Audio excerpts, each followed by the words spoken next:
Il est mal les filles? Pour sa différence, Inès a malheureusement été victime de harcèlement. Mais avant cet atelier de prévention, elle n'a jamais osé se livrer. J'avais peur du coup qu'on sache que je m'étais fait harceler. Du coup l'année dernière, j'avais pas envie que tout le monde sache. Qu'est-ce que ça t'amène le fait d'être en colère?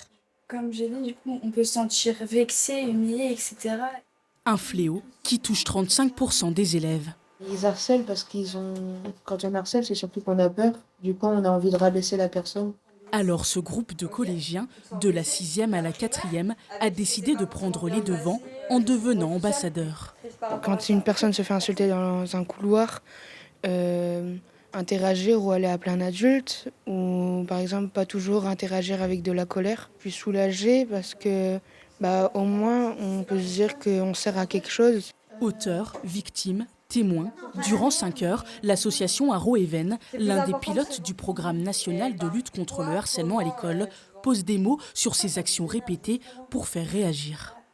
On espère qu'en utilisant les compétences psychosociales, justement, développer la communication, la gestion des émotions, l'expression des émotions aussi, l'empathie principalement, faire attention à l'autre.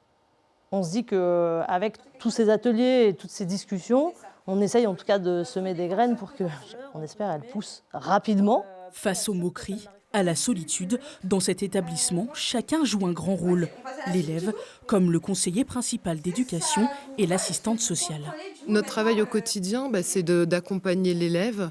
Effectivement, on peut intervenir aussi dans les classes. On est amené à faire également de la médiation et de pouvoir justement rompre cette dynamique de groupe. Le fait d'avoir des élèves formés, ça va nous aider parce que en fait, le harcèlement, ça a lieu dans des lieux où nous, les adultes, on n'a pas de visibilité forcément. Au terme de la journée, 35 élèves acteurs savent désormais repérer une situation de harcèlement et de cyberharcèlement. Prochain objectif pour ces porte-paroles, sensibiliser leurs camarades et réparer ce qui peut l'être encore.